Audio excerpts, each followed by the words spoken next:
Livro de Apocalipse, capítulo 2, a partir do versículo 8. Glória a Deus.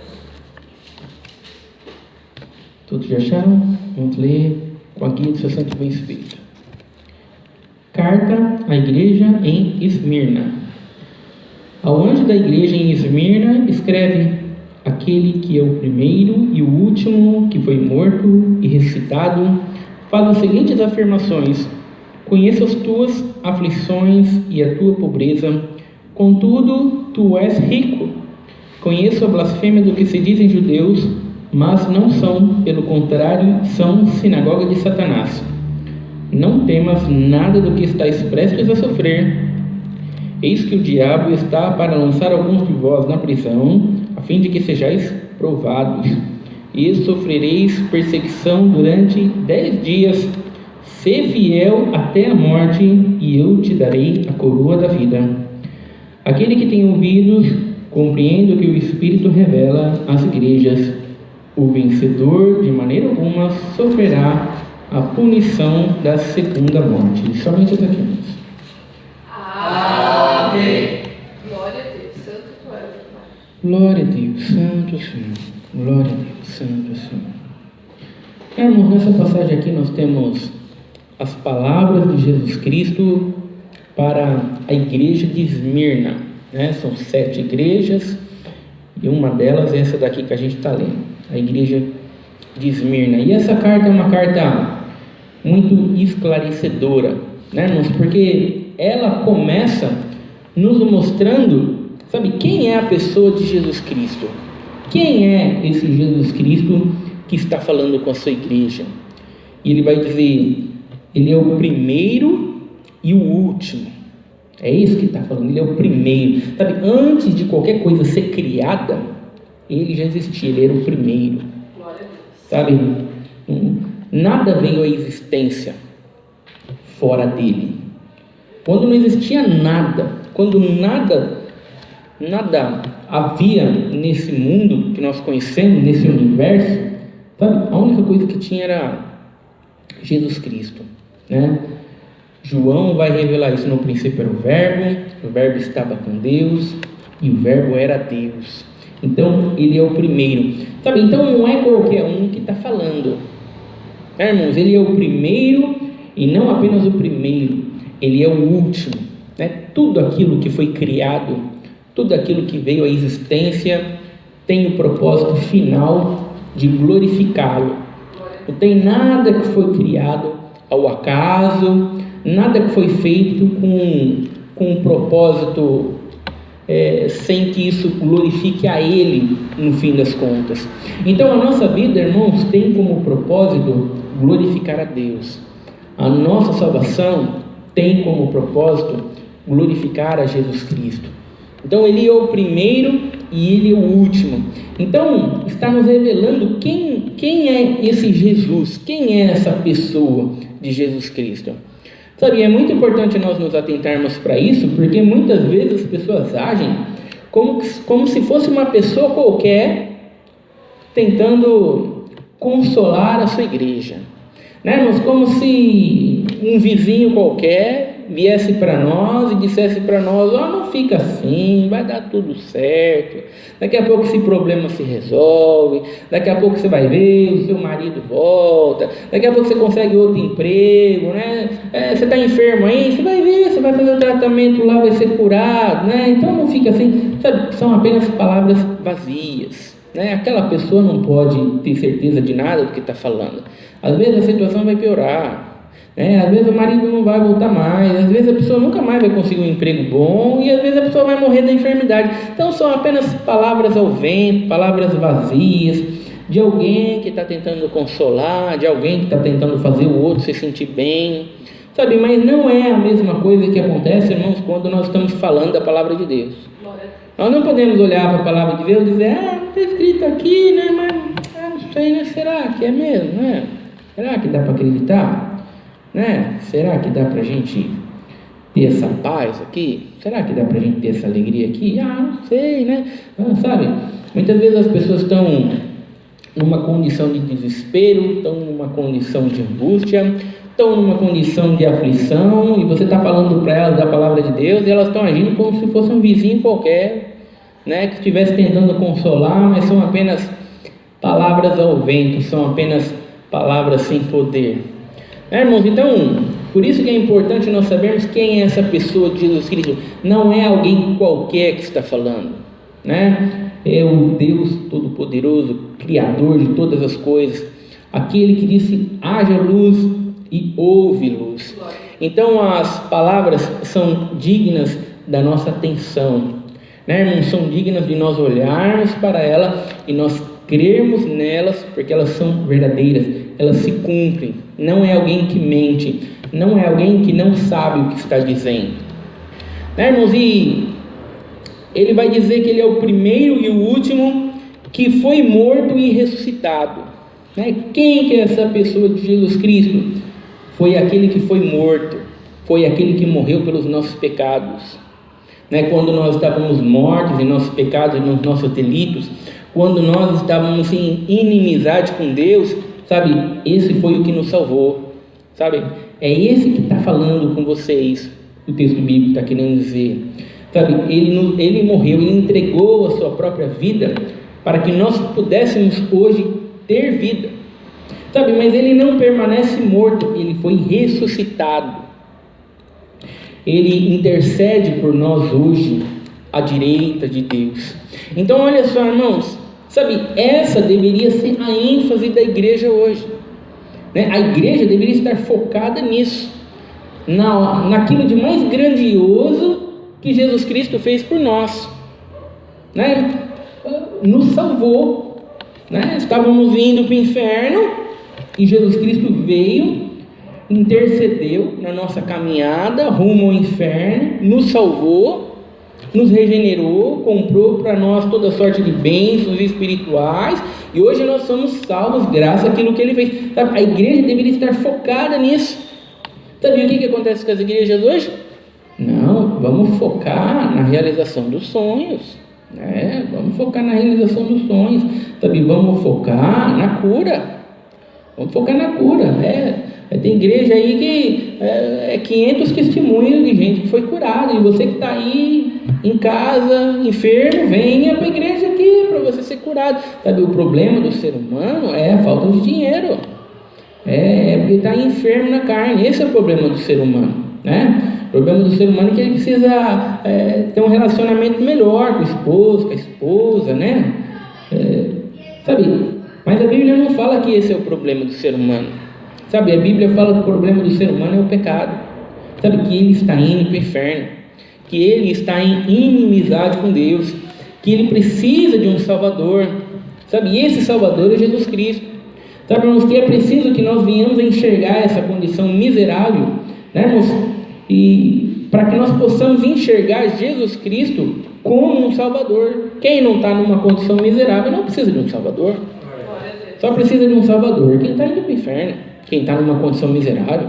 Quem acha que só precisa de um carro novo, quem acha que só precisa de uma casa melhor, quem acha que só precisa ser curado da enfermidade, não precisa de um Salvador, né, irmão? Só precisa de dinheiro, só precisa de um médico melhor, um tratamento melhor, mas de Jesus não precisa, né? Então não adianta nós olharmos Jesus Cristo como um médico, olharmos Jesus Cristo como alguém que entrega dinheiro e entrega casas próprias, né? Nós precisamos enxergar Jesus Cristo como um salvador da nossa alma, né, meus irmãos? Porque isso é o que ele é, e é por isso que o texto bíblico está mostrando a maior obra que Jesus Cristo fez por nós.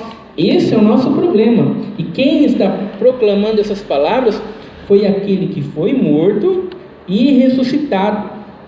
E Jesus Cristo vai dizer para essa igreja: conheço as tuas aflições. Sabe, a igreja, irmãos, estava sendo perseguida. Sabe, os cristãos estavam sendo despojados dos seus bens materiais. Os cristãos estavam sendo torturados. Eles estavam sendo mortos, irmãos, das maneiras mais horríveis que você pode imaginar. E o que Jesus vai dizer para essa igreja? Eu conheço as aflições de vocês. Sabe, Jesus não está ocupado lá com coisas mais importantes, né? E o sofrimento está passando desapercebido. Jesus Cristo não viu. morreu um monte de gente, Jesus Cristo nem viu. Não, irmão, Jesus Cristo está dizendo, eu estou vendo, eu sei, estou vendo as aflições, estou vendo as dificuldades, estou vendo as angústias. Né, irmãos, e muitas vezes esse é o questionamento de muitos crentes. Não, mas o que está acontecendo que eu estou passando por aflições? Mas o que está acontecendo que eu estou passando por dificuldade? Mas será que Deus não está vendo? Será que Deus não está vendo? Meu Deus do céu, olha só o tamanho da luta, o tamanho da prova, o tamanho da dificuldade. Onde é que será que está Deus? Será que Deus não viu? Será que Deus não viu? Sabe? E se a pessoa lesse a palavra de Deus, ela ia saber, Deus está vendo. Lógico que Deus está vendo, Deus está no controle de todas as coisas, sabe? Deus governa todas as coisas, nada passa desapercebido aos olhos de Deus, né, irmãos? E se nós sabemos que Deus governa todas as coisas, que nada passa desapercebido aos olhos de Deus, sabe, nós podemos ficar em paz, nós podemos ficar tranquilos, né? Porque se está acontecendo, é porque é da vontade de Deus, porque se não fosse da vontade de Deus, não acontecia, simples assim. Então nós podemos simplesmente descansar tranquilos, ficar em paz, mesmo em meio às aflições, mesmo em meio às dificuldades. E esses crentes aqui, irmãos, eles estavam passando por aflições, e Jesus Cristo vai falar: conheço as tuas aflições e a tua pobreza. Sabe, eles não estavam passando por aflições, mas eram ricos. Não, irmãos, eles estavam passando por aflições e ainda estavam numa condição de pobreza. Você vê, não havia circunstâncias favoráveis, né? Não havia circunstâncias favoráveis, não havia nada assim que eles pudessem olhar e dizer: a gente está passando por aflição, mas pelo menos a gente tem bastante dinheiro, né, que resolve algumas coisas, né? Não tinha dinheiro para resolver algumas coisas. Eram aflições e eram pobreza, né, irmãos? Não havia circunstâncias favoráveis. E quantos crentes, irmãos, eles estão procurando circunstâncias favoráveis para serem fiéis, estão procurando circunstâncias favoráveis para caminharem com Deus, né? Estão procurando situações favoráveis para se agarrar e dizer: não, agora sim, agora eu vou caminhar com Deus, que agora começou a dar certo aqui, e agora que começou a dar certo aqui, agora eu estou animado, agora eu vou caminhar com Deus, porque agora as coisas começaram a dar certo. Não, irmão, não estava nada dando certo, irmãos, e mesmo assim eles estavam caminhando com Deus. Mesmo assim, eles estavam firmes nas coisas de Deus. Quantas pessoas, irmãos, estão esperando as coisas dar certo para caminhar com Deus? Não, depois que eu conseguir lá o emprego dos sonhos lá, depois que eu acabar a faculdade, depois que eu acabar aqui de construir a casa aqui, e depois que eu comprar o carro, eu só estou resolvendo aqui, mas depois eu vou congregar, eu vou ficar firme, eu vou buscar. Não, irmãos, quem está esperando circunstâncias favoráveis para caminhar com Deus, não vai caminhar nunca. Porque esse mundo aqui, irmãos, nunca vai nos dar circunstâncias favoráveis para a gente caminhar com Deus. O diabo sempre vai estar colocando um monte de coisa na nossa agenda para a gente dizer: olha só que pena, estava tudo certo para congregar hoje, mas olha só, apareceu alguma coisa aqui que vai ter que sacrificar o caminhar com Deus aqui por enquanto. Mas depois, né? Deixa eu colocar na minha agenda aqui para semana que vem, pro mês que vem, pro ano que vem. Sabe, quem estiver esperando circunstâncias favoráveis para caminhar com Deus, esquece. Não vai caminhar com Deus nunca. E o chamado não é um chamado para caminhar com Deus para quando as circunstâncias forem favoráveis. É um chamado para caminhar com Deus independente das circunstâncias em que você se encontra. E é isso que nós estamos vendo nessa igreja aqui, uma igreja que está caminhando com Deus, fiel a Deus, independente da circunstância em que ela se encontra, né? Jesus Cristo, essa igreja estava passando por aflições, essa igreja estava numa condição de pobreza, mas Jesus Cristo vai dizer: contudo, tu és rico, né? Eles estavam passando por aflições, eles eram pobres, mas eles eram ricos, né? Então nós precisamos entender muito bem, sabe, que riqueza que é essa? Que riqueza que é essa? Porque tem um monte de gente que está passando por aflições e é pobre mesmo. Tem um monte de gente que está passando por aflições, é pobre e não é rico, né? Não são os sofrimentos desse mundo que nos torna ricos. Né, irmãos? Não é a pobreza desse mundo que nos torna ricos. Então, o que fazia, irmãos, com que esses crentes se tornassem ricos? Por que eles estavam nessa condição aqui? E afinal de contas, Jesus vai dizer: vocês têm a verdadeira riqueza, vocês verdadeiramente possuem o tesouro, né? O que eles tinham, irmãos? Sabe, eles tinham um comprometimento, irmãos, com a verdade da palavra de Deus. Sabe, irmãos, eles não se desviavam, irmãos, da verdade da palavra de Deus. Sabe, irmãos, eles estavam ali focados na vontade de Deus. Sabe, essa era a riqueza dele, irmãos. Sabe quantos crentes hoje, irmãos, que eles não estão nem aí para a palavra de Deus. Sabe, palavra de Deus para eles nem é Bíblia. Palavra de Deus para eles lá é o irmão falando que vai dar o carro, vai dar casa e vai dar causa na justiça. Isso é a palavra de Deus para eles. Se você falar de Bíblia para ele fica irritado, ele não quer saber de Bíblia, não. Sabe, esses crentes aqui, eles eram ricos porque eles estavam focados na palavra de Deus. Sabe, irmãos, eles tinham convicção na palavra de Deus. Sabe, se tem uma coisa que falta nos crentes hoje, irmãos, é convicção. Sabe, hoje em dia os crentes, irmãos, eles falam das suas ideias contrário àquilo que a Bíblia diz. Né? Quando perguntam alguma coisa para ele, que a Bíblia já revela, não, ele fala o que ele acha. Ele não fala o que a Bíblia diz. Sabe, porque ele não tem convicção na Bíblia. Né, irmãos? Você acha que existe condenação eterna? Eu acho que não, porque Deus bondoso e amoroso não vai deixar as pessoas lá no inferno lá a vida inteira. Você vê, ele fala o que ele acha ele fala o que ele acha sobre um Deus amoroso e bondoso. Também não fala o que a Bíblia diz. Glória a Deus.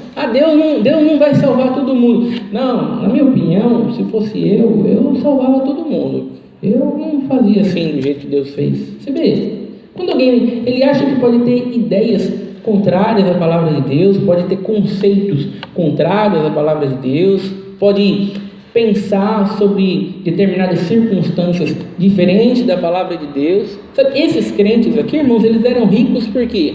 Porque quando eles pensavam, raciocinavam sobre circunstâncias, sobre problemas, quando eles olhavam sua Bíblia, sabe, irmãos, eles estavam sempre pensando, raciocinando e meditando mediante aquilo que dizia a palavra de Deus.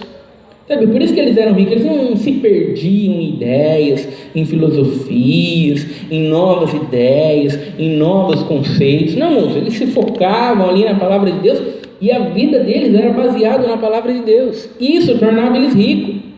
E é por isso que a gente vê crentes, irmãos, numa pobreza, sabe, que você vê os crentes, às vezes 50 anos dentro da igreja, sabe, totalmente analfabeto em Bíblia. Sabe, irmãos, eles não fazem a mínima questão de saber nada.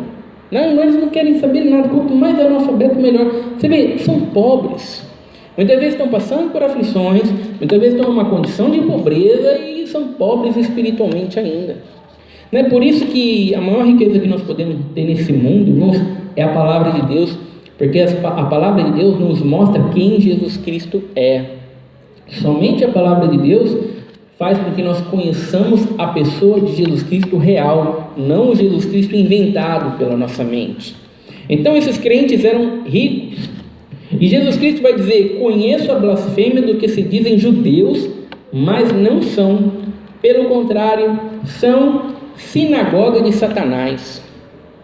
Eu conheço esses judeus aí que ficam se vangloriando por serem judeus, ficam se vangloriando de serem seguidores da lei, né? Jesus Cristo já veio, mas eles ainda ficam fazendo os ritos cerimoniais, eles ainda ficam com as sombras daquilo que representavam Jesus. Sabe, eles dispensam Jesus e ficam com as sombras, né? Ainda querem fazer sacrifício, ainda tem que fazer circuncisão, e tem que fazer aquilo, e tem que fazer aquilo outro. Sabe, eu conheço esses judeus aí que desprezam Jesus Cristo, desprezam a verdade da palavra de Deus.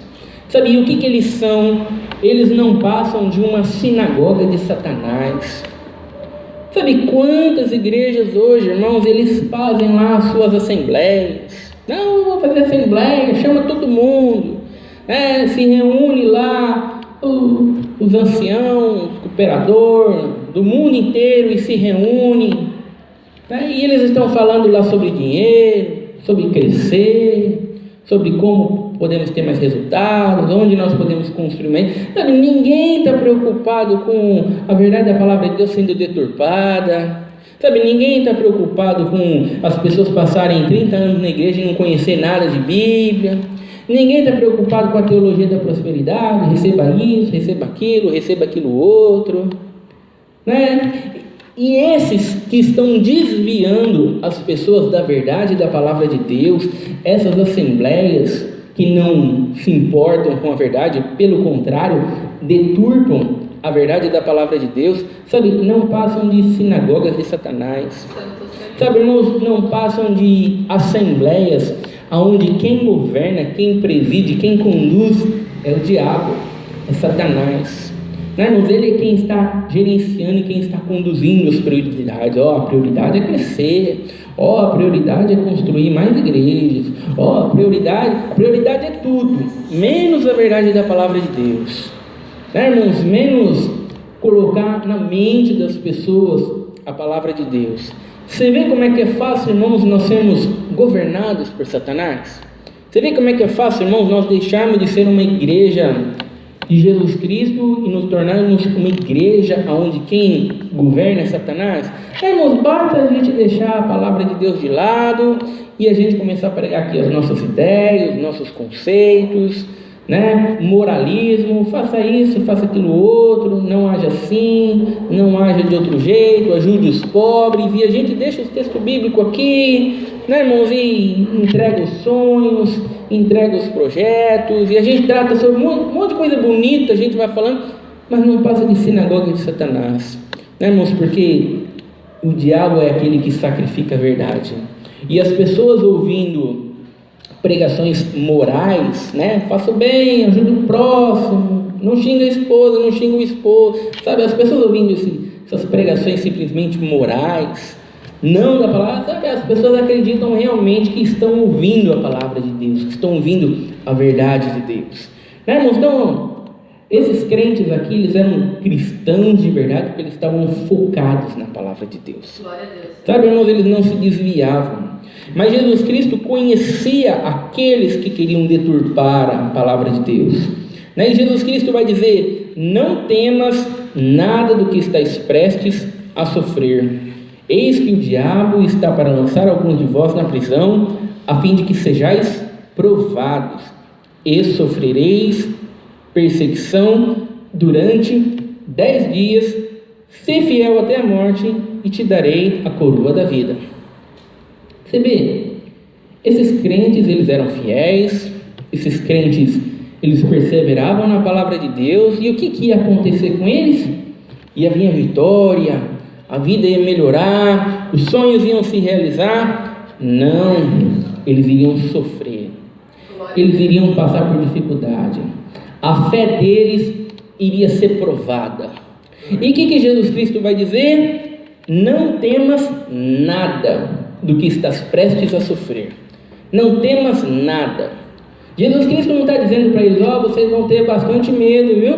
Mas permaneça firme. Permaneça firme. O importante é permanecer firme. O medo vai ser grande, mas firme, hein? Segura o medo aí, firme. Não, irmãos. Jesus Cristo não está dizendo que eles vão ter medo, mas aguenta firme. Jesus Cristo está dizendo: não temas nada. Não tenham medo. O medo desonra a Deus. E eu já estou dizendo, vocês vão sofrer, tá? Mas não tenham medo. Vençam o medo. Você vê como é que o medo desonra a Deus. Quantos textos bíblicos falam sobre o que o medo, para onde o medo nos leva? Ele nos leva simplesmente para desonrar a Deus. Então, não temam nada. Não tenham medo. Você vai sofrer. Qual que é a diferença, irmãos, do eleito para o não eleito? Qual que é a diferença?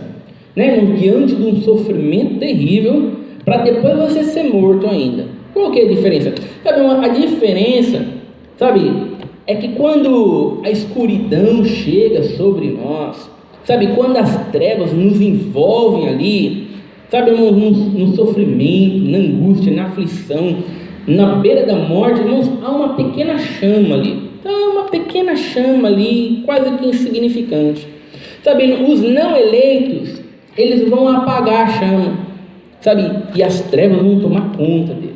Aí o desespero vai tomar conta, a angústia vai tomar conta, a aflição vai tomar conta, a pessoa se desespera, sabe? Agora os eleitos, irmãos, eles vão naquela pequena chama ali, irmãos, eles vão alimentar aquela pequena chama ali, né, irmãos? E aquela chama ali vai crescer, irmãos, e eles vão vencer aquela escuridão.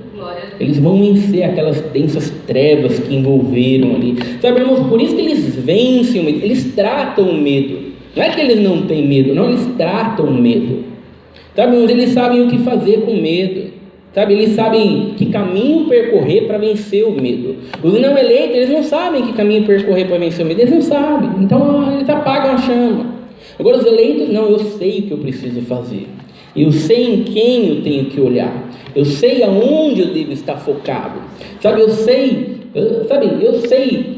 que eu preciso me voltar a Jesus Cristo, me prostrar e buscar dele, sabe? A convicção, sabe? Buscar dele a coragem que eu preciso ter.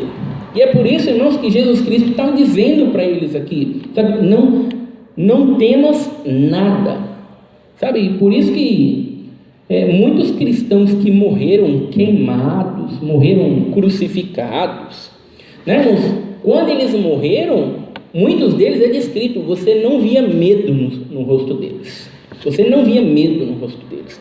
Sabe, era uma honra para eles poder estar morrendo por Jesus Cristo. Sabe, você não via eles tremendo assim, como se fosse um pobre coitado. Você não via assim, digno de pena. Meu Deus, olha, digno de pena. Olha, dá vontade de chorar, só é uma pena, um pobre coitado morrendo. Não, moço, você via alguém valente, corajoso, um vencedor, passando dessa vida para a vida eterna. É isso que você via, sabe, irmãos? E é isso que Jesus Cristo está dizendo para esses crentes aqui: seja um vencedor, passando dessa vida para a vida eterna. E vocês vão sofrer, vocês vão passar por uma tribulação de 10 dias. Ser fiel até a morte, e eu te darei a coroa da vida. Sabe, em que eles deveriam estar focados? Em que eles deveriam estar olhando na direção durante o sofrimento, durante a angústia? Sabe, eles deveriam estar olhando para aquilo que vai vir depois. Para depois, ou não, Jesus Cristo prometeu a coroa da vida. Jesus Cristo prometeu a vida eterna. Sabe, é nisso que eu estou focado, é nisso que eu estou concentrado. Sabe qual que é o problema dos crentes hoje, irmãos? Os crentes hoje estão focados na dor. Meu Deus, a dor é terrível, meu Deus. A gente vai ser torturado, meu Deus, a dor, só de imaginar a dor. Não, irmãos, não é para focar na dor, sabe? Não é para focar na morte terrível, o enforcamento. Meu Deus, ser queimado vivo, imagina a dor, sabe? A pessoa nem está queimando, nem tá pegando fogo ainda, a pessoa já está gritando lá de dor, já está se dizendo. Não é para focar na dor, sabe? É para você focar naquilo que vai vir depois. E o que Jesus Cristo falou que vai vir depois? A coroa da vida eterna. Sabe? É nisso que nós temos que nos focar. Né, irmãos? Quantas vezes, irmãos, nesse mundo mesmo, às vezes a gente vai tomar uma injeção, a gente foca na dor e a gente pensa que vai doer tanto, de repente já deu a injeção, a gente nem sentiu nada. Sabe, não vi espiritualmente, irmãos. A dor que a gente vai sentir nesse mundo não é nada, irmãos, comparado àquilo que a gente vai ganhar. É por isso, irmãos, que nós podemos enfrentar toda e qualquer dificuldade, toda e qualquer circunstância. Sabe, não tem esse negócio de dizer, não, mas você está dizendo essas coisas aí, mas é porque não é você que está passando pelos meus problemas. Se eu estivesse passando por esse problema aqui, eu queria ver. Não, irmãos, se essas palavras aqui serviam para esses crentes que estavam perdendo seus bens materiais, estavam sendo torturados, estavam morrendo das piores maneiras possíveis, pode ter certeza que ela serve para nós também, irmãos. Não importa o tamanho da dificuldade, sabe? Não importa o tamanho da enfermidade, não importa a circunstância que a gente está passando. Não tem esse negócio de, não, mas você está falando isso, mas é porque não é você, é só quem passa que sabe. Não, irmãos, não existe Não existe coisas que anulam a palavra de Deus. Essa circunstância aqui anula o que o texto bíblico diz. Não tem, irmãos. Ela serve para todas as circunstâncias. Irmãos, por isso que nós temos que conhecer a pessoa que está dizendo essas palavras. Não é o seu vizinho que está dizendo essas palavras, não. Sabe o teu vizinho dizendo, não se preocupa, vai dar tudo certo, mas são apenas palavras vazias. Não, é o Criador dos céus e da terra que está dizendo essas palavras aqui, irmãos. Então, elas funcionam, elas são dignas de crédito, sabe? Nós devemos crer nelas, nós devemos confiar nelas, e as pessoas inconscientemente estão demonstrando que não creem, irmão? Muitas vezes as pessoas não fazem nem de propósito, não é que a pessoa está virando dizendo, eu não creio no texto bíblico, não, mas a pessoa só mostra que, a pessoa já está mostrando que não crê quando está desesperado, irmãos? Quando acha que, não, mas não está funcionando. Quando ela acha que não está funcionando, o que ela está querendo dizer? O texto bíblico não serve. O problema não está nela, o problema está no texto bíblico. Não deve ser bem assim, o texto bíblico não funciona para mim. As pessoas demonstram que não creem, talvez inconscientemente. Sabe, irmãos, por isso que é tão importante nós conhecermos a pessoa de Jesus Cristo. Quem é o nosso Salvador e quem está nos prometendo essas coisas. Esses crentes, irmãos, eles estavam prontos a passar por isso, mas eles iam receber a vida eterna. E o que Jesus Cristo vai dizer? Aquele que tem ouvidos, compreende o que o Espírito revela às igrejas. O vencedor, de maneira alguma, sofrerá a punição da segunda morte. Glória a Deus. Sabe, vocês vão morrer apenas uma única vez. Sabe, vão sofrer, vão morrer, mas vocês não precisam se preocupar com a segunda morte. Porque as pessoas deveriam se preocupar com a segunda morte, não é com a primeira. As pessoas estão preocupadas em morrer, que vai morrer, meu Deus, vou morrer. As pessoas deveriam estar preocupadas com a segunda morte, com a morte eterna, irmãos? Que é a morte eterna no inferno, a condenação eterna no inferno. Porque as pessoas não estão vivendo lá no inferno, ninguém está vivendo no inferno, não, as pessoas estão morrendo no inferno. Morrendo eternamente, é morte eterna. As pessoas estão muito preocupadas com a primeira morte. Só que Jesus está dizendo, os crentes, eles não precisam se preocupar com a segunda morte. Sabe, que aquilo que realmente é o terror, aquilo que realmente vai ser horrível e terrível, os crentes não precisam se preocupar. Porque estes vão receber a vida eterna, vão herdar o reino dos céus, vão reinar junto com Jesus Cristo. Sabe, irmãos, e essas coisas aqui devem consolar o nosso coração nos momentos sombrios da nossa alma. Cedo ou tarde, irmãos, nós vamos nos deparar com esse momento de escuridão. Cedo ou tarde, irmãos, nós vamos estar perante os nossos últimos dias, seja em perseguição, seja em tribulação, seja numa enfermidade, cedo ou tarde. Ou nós percorremos o caminho aonde nós vencemos essa escuridão, ou então ela vai nos devorar, sabe? E o problema não vai ser a primeira morte, se isso acontecer. O problema vai ser a segunda morte. Irmãos, que mostra que nós vamos morrer e vamos para a segunda morte depois. Irmãos, mas se nós soubermos em quem nós devemos estar focados, o caminho que nós devemos percorrer, se nós alimentarmos essa chama no momento da escuridão, irmãos, e conseguirmos enxergar o nosso verdadeiro tesouro, irmãos, a gente vai estar pronto para passar por esse momento terrível que é a morte. Esses crentes, eles podiam morrer de cabeça erguida, eles podiam morrer cantando louvor, irmãos, eles podiam morrer pregando a palavra de Deus, sabe? Eles podiam suportar aquilo que muitas pessoas negariam. Não, é só negar Jesus Cristo, não passava por isso. Muitas pessoas não pensariam duas vezes, negariam a Jesus Cristo, mas esses crentes, pelo contrário, negar Jesus Cristo nunca, irmãos? E isso nos dá coragem, irmãos, para saber como lidar com as dificuldades da nossa vida, como lidar com esse momento de escuridão, irmãos? Então, que essa passagem aqui, que nós sejamos como essa igreja de Esmirna, sabe, serve para a igreja de Esmirna e serve para todos os crentes fiéis, serve para todos os eleitos. São palavras que vão entrar dentro do coração daqueles que são de Jesus Cristo e vai mostrar para eles o caminho, a direção que eles devem seguir no momento de angústia. Essa é a palavra desse Jeová.